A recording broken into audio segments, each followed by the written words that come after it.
The 10-minute talent rant is live. I'm James Hornick. I'm joined by Jeff Smith, and we're on the clock. The 10-minute talent rant is our ongoing series where we break down things that are broken in the talent acquisition and hiring space, maybe even pitch a solution or two, in this case, 10. Before we dig in, all of our content can be found on talentinsights.hirewall.com. This week's topic, hiring managers. You might want to show some hustle on these interviews. We had good times trying to figure out the title for this one. Yeah, so here's the thing. Let me lay it up. Companies are losing people if they're slow. That's it. Full stop. The most on-demand candidates have tons of options. Companies who are able to get people through the process are winning. Everyone who's dragging their feet are losing. This is not a normal market. I think what happened is companies that are used to working at a certain pace kept that pace going and didn't realize that you could get away with things that were a little more broken a year ago, 2 years ago, 3 years ago, but you really can't now. Mm-hmm. And so that's kind of what we want to talk about. When candidates feel like they're the backup, when you're not interested in them, they lose interest. They go to the next place that actually move quick. And we're seeing that every day. Yeah. And I don't want this to become like hiring managers, all you got to do is just move fast. That's it. We're just going to be butthurt about, you not moving fast. That's not the crux of the argument here. We want to give very specific examples. And to your point, if we have time, we're going to try and get through 10 with a bonus 11 if you want to. Yeah. All right. Yeah. Let's kick this off. Get into it. First one. The entire internal recruiter screen is a complete waste of time if you're working with a recruiting firm, right? The point of working with a recruiting firm is you're getting someone to do all your vetting and to do all your selling up front. Mm-hmm. Now, here's the thing. If you don't trust the recruiting firm you're working with to be able to do that well and do it adequately, why are you working with them? It's as simple as that.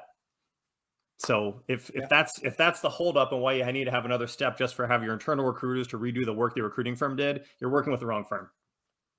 Yeah. So that's your fix. Find a different firm to work with. Yeah, totally. I think one of the things that, and we crowdsourced this, by the way, so these are from our actual recruiters. Another thing that came up was super slow feedback, and it can be centered around the whole group in general from an interview team perspective, but more often than not, it's usually one or two egregious offenders on that panel that just don't get their feedback back in a timely manner. And, you'd wait a week before you'd get a thumbs up or a thumbs down. And by that point, most of the time, those candidates are either not interested or they're taking something else. The fix here is you have to create mandatory SLAs for feedback loops. And if somebody isn't adhering to those loops, at a minimum, you got to get them one-on-one and say, look, here's the deal. This is going to be the make or break. This is going to get us from point A to point B. And if that doesn't work, you put them on blast in a bigger forum, right? Yeah. I mean, it's just what's freshest in their mind right after they finish the interview. Make that part of the process. As soon as you get off the interview, provide your feedback to the rest of the team. Yeah. Every time. Anyways, number 3, waiting until you have a batch of candidates to start the interview process or requiring comparison candidates for a hire you make repeatedly over the time. I don't understand this. If you're hiring something that's a repeatable hire, why you need to see multiple candidates before you move forward? I mean, you've done this before, right? You know exactly what this market looks like, and you know what a good candidate versus a bad candidate and who's going to work for you and who's not going to look like. But also, it's you expect candidates to make tight decisions without them looking at other options. Why can't you do the same? Doesn't make a lot of sense. Reciprocity is a beautiful thing. In that ilk, another thing that came up was scheduling things way far out. Oh, we're super interested in this person. Let's set up an interview for 15 days from now because I got to go hiking in the Appalachian Mountains or something. It's okay. I mean, that's fine. We all have cell phones. We can show a little bit of urgency and commitment to the process. And are we serious about hiring here? Is that basically the fix, right? Yeah. I mean, your competitors aren't waiting. I'll tell you that right now. And maybe some of them are, but the one or two that aren't are winning. Yeah.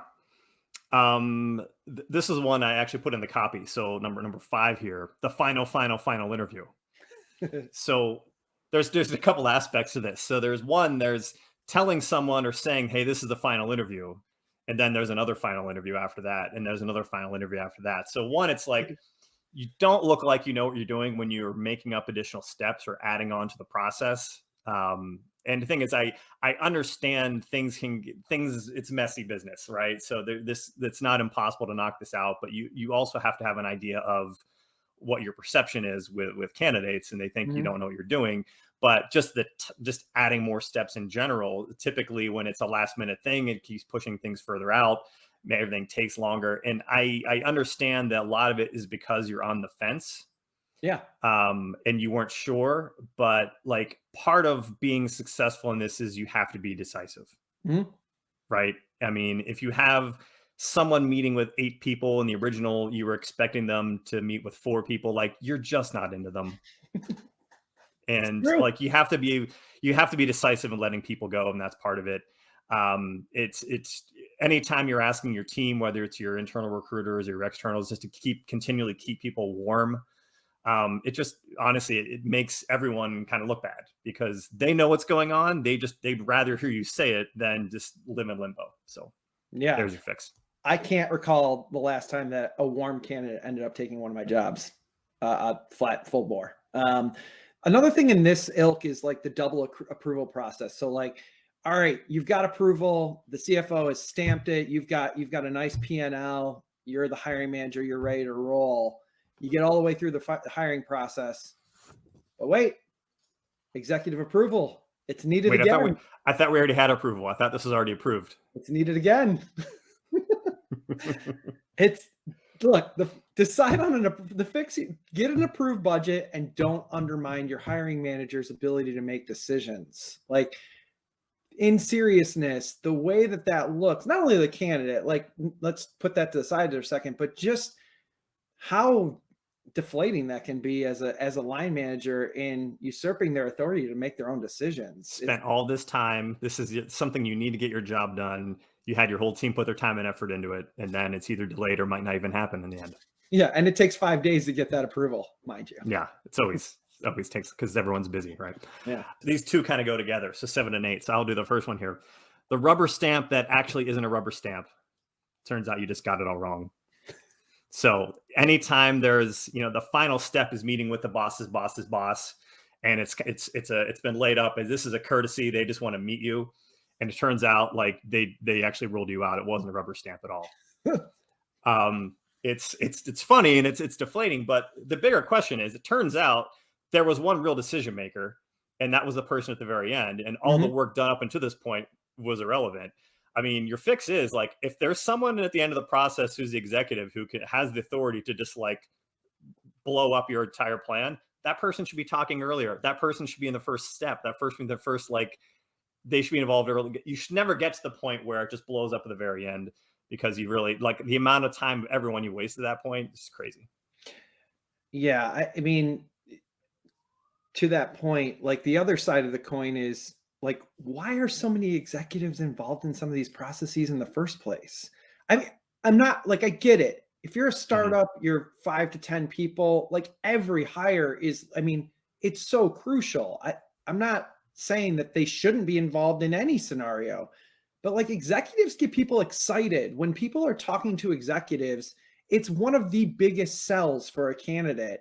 And one of the biggest pitfalls I see is executives will get on the phone and go full ham on like just grilling the person.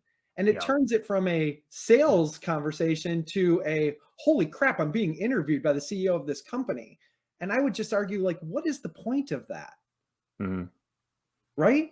Yeah. I mean, the fix is less cooks. Yeah. Number 9. Okay, 30 seconds. During a debrief, when members of the hiring team drastically change their tune on somebody solely based on hearing one negative opinion from somebody. If you've got a whole interview team that's into somebody and you got one person who consistently can kind of change everyone's mind single-handedly, like that's an issue, because you're going to keep running into like having people get ruled out that probably were good.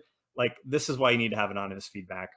So it's not to say that one person's opinion doesn't matter, but we see this a lot where it's just everyone's on board until someone who's got a bigger voice or is more persuasive. So that's my take. Can we do the outro? Like, if you want 10 and 11, you got to hit us up. So Yeah, do 10 your and thing, 11 James. special bonus content. Yeah. We're short on clock. We're actually over. That's a wrap for the week. Thanks for tuning into the 10-minute talent rant, part of the Talent Insights series, which is always available for replay on talentinsights.hireable.com, as well as YouTube, Apple Podcasts, Google Podcasts, Spotify, and Amazon. Jeff, thanks again. Everyone out there, see you soon.